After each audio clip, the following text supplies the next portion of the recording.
Assalamualaikum dan selamat pagi. Bertemu semula dalam PDPR kita pada pagi ini. Kita teruskan tajuk pembelajaran kita pada hari ini, iaitu tajuk pecahan. Jadi sebelum saya ajar kemahiran baru, saya hendak ulang semula kemahiran yang telah murid-murid kuasai ketika tahun 3, iaitu permudahkan pecahan. Kenapa kita nak ulang balik? Sebab dia ada kaitan dengan kemahiran yang kita akan pelajari pada hari ini. Okey, permudahkan pecahan. Permudahkan pecahan, murid-murid yang pertama sekali, murid-murid perlu kuasai operasi darab, sifir, senang cerita. Okey, so macam mana saya nak ajar? Okey, kita tengok contoh. Apa yang dikatakan dengan permudahkan pecahan. Contoh soalan ialah 4/8. Okey.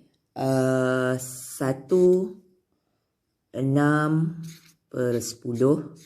Dan satu lagi ialah 2/16/32. Okey, ini adalah contoh pecahan wajar dan juga nombor bercampur. Kita dah belajar dah minggu lepas. Okey, nampaklah. Ini satu lagi contoh ya. Ada 3 contoh yang cikgu bagi. Okey, macam mana kita nak memudahkan pecahan ni?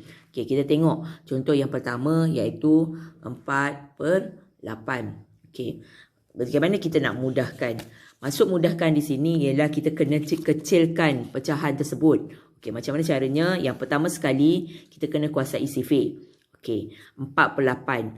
Kedua-dua nombor ni mesti ada dalam satu sifir. Contoh, ya. Kalau kita tengok dalam sifir 2, 4/8 dia ada dalam sifir 2. Iaitu, kita tengok bahagilah sebelah kanan. Okey, dia ada 4, dia ada 8. Okey, dan dia juga ada dalam sifir 4.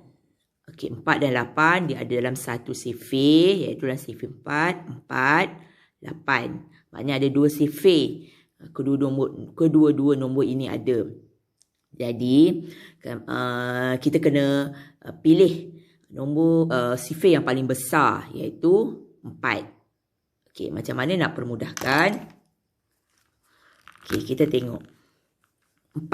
4 berada di tangga ke berapa? 1. Okey, kita 4. Kita mudahkan jadi 1.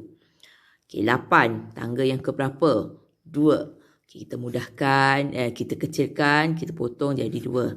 So, jawapannya ialah sama dengan 1/2. Okey, bila kita dah letak macam ni, kita kena tulis balik dalam pecahan.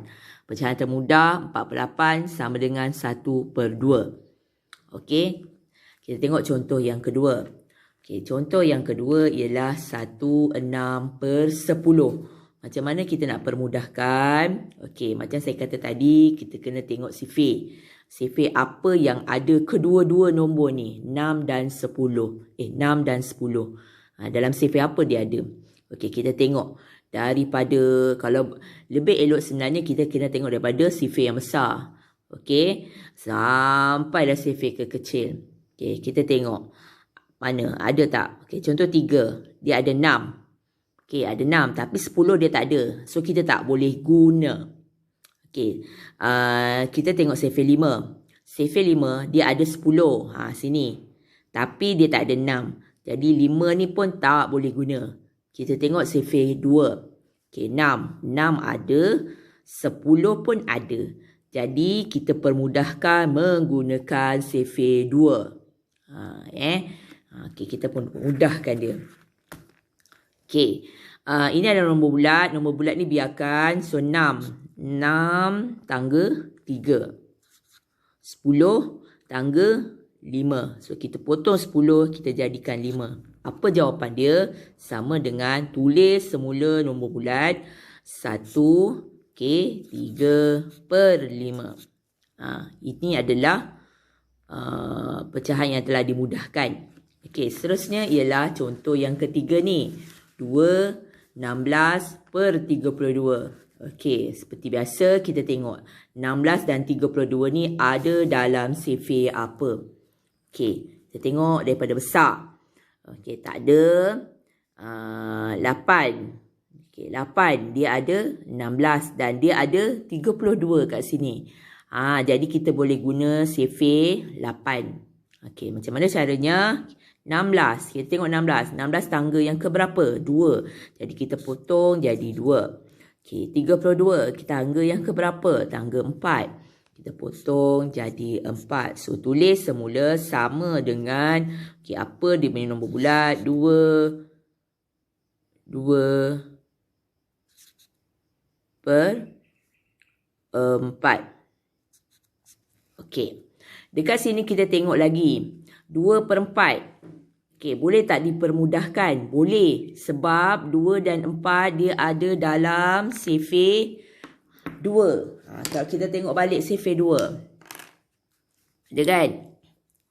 2 dan 4. Bila dia masih ada lagi dalam survey, murid-murid kena kecilkan lagi.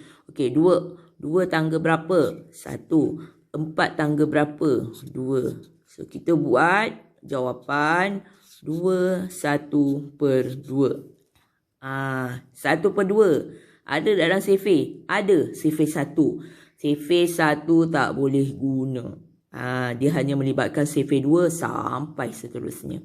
Okey, so jawapannya ialah 1 per 2. Okey, jelas? Kita lihat kemahiran yang seterusnya yang kita akan belajar. Terima kasih.